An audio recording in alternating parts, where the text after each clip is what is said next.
In this series of videos, I want to share with you how I use the Cengage ebooks and apps in my English 101 and 100 courses. I also want to share some elements of the ALP philosophy that guide my choices and practices in my own classes. This is an expanded version of the presentation I gave in May of 2016. Let me start with ALP and its philosophy. I attended the ALP conference in Baltimore in the summer of 2013 at the request of KCTCS and Gateway.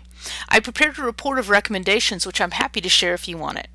But the main takeaway for me was the way it caused me to rethink what it means to be developmental or remedial. What I saw, not from meaningless standardized test scores and statistics, but from actual student work produced in these model classes, was that these English 100 students are capable of sophisticated and impressive work. Two particularly impressive presentations came from professors that are working with the California Acceleration Project, these two here. And one of them showed us side-by-side writing samples from traditional and accelerated developmental education students. By traditional, I mean traditional students who test into English 101. And what I saw was that when students are challenged and engaged, they can use their maturity and life experiences and linguistic skills to reason and share ideas that matter to them. And when they're not being treated like diseases needing to be diagnosed or backwards defective children who need to be fixed. And they can write circles around students we judge to be college ready. This page actually has a lot of information about this that some of these people that presented gave. And I think this is really relevant now in English 101 as more and more of our students have been hamstrung by high school courses that are overinvested in standardized testing and timed writing. I'd argue, in fact, that in some ways we have far more students who are not ready for college than we ever have, not from having lower ability levels, but from lack of practice with reading, critical thinking, and real-world writing. So the main thing that helps all the students in your 101 and 100 sections is make this experience not look like high school. Make the readings and questions and discussions and interactions challenging enough and meaningful enough to engage them on the big issues of our world, and you'll be amazed at what they can produce. This handout from Chabot College provides some ideas for integrating challenging readings into a class, and its ideas would actually serve many traditional remedial instructors, many traditional instructors as well as developmental ones. This link is one that I'm providing with the notes of this video, so you can read the whole thing later. Other materials on the ALP website. This is from the California Acceleration Project. Give some practical ideas for creating a college-level atmosphere in your class and providing support for students who need it, as they need it. One big theme in many successful classes is the use of materials that expose students to the idea of a growth mindset.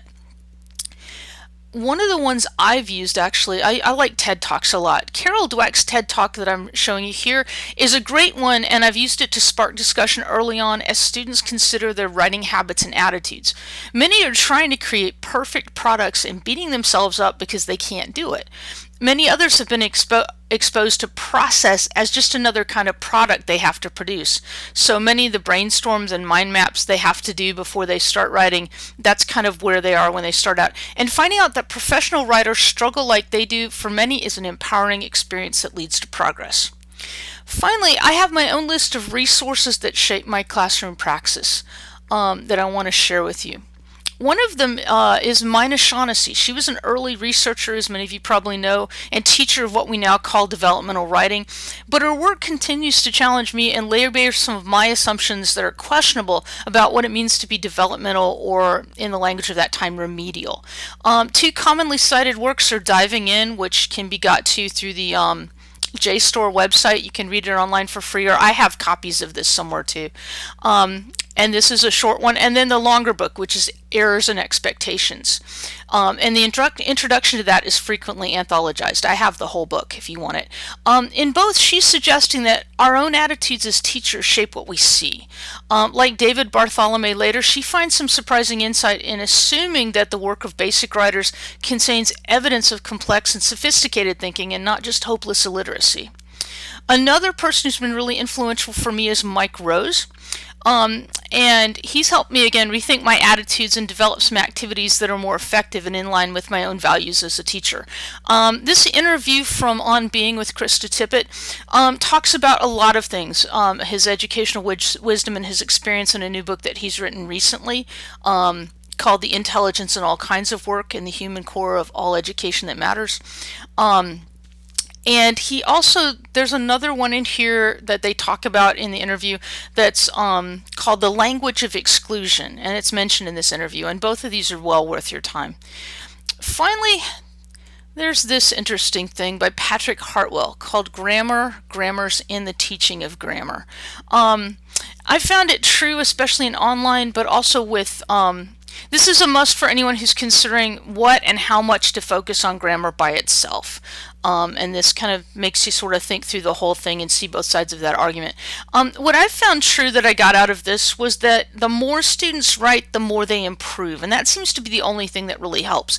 Focusing on issues of dialect or translation with things has a lot more effect than just teaching the common rules for the nth time. Active learning and having students derive grammar and editing rules takes a lot of time, but it's well worth it if you want to see improvement. I've got some activities based on Peter Adams' inductive grammar from the ALP site that I'm happy to share, and I'm also happy to share any of these articles and links or other ones more as copies or as PDFs. Now with all that said, let's look at the Cengage ebook as it stands. I'm going to go over here to an old class. One of the obvious dangers here is that if you send them to do online lab work, you're duplicating high school multiple guess tests or worksheets. One of the nice things about all the Cengage MindTap assignments is they include some content to learn or review in interactive ways before they begin to ask for application. The other nice thing is that they actually do ask for application and not just regurgitation. And they give students several attempts to master the concepts. You are able to do the work yourself as a teacher, and if you do, I think you'll find yourself getting some things wrong. They're hard and ambiguous enough to allow for mistakes that lead to deeper learning. But be aware that some students may protest the unfairness of some of the questions or assignments. I limit my MindTap work to 10% of the total grade averaged, and this minimizes negative effects.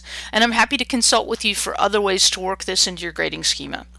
In the next video, I'll explain the course fee model and give more information for all instructors, 100 and 101 level, about the way that we use the ebook and the materials in our classes.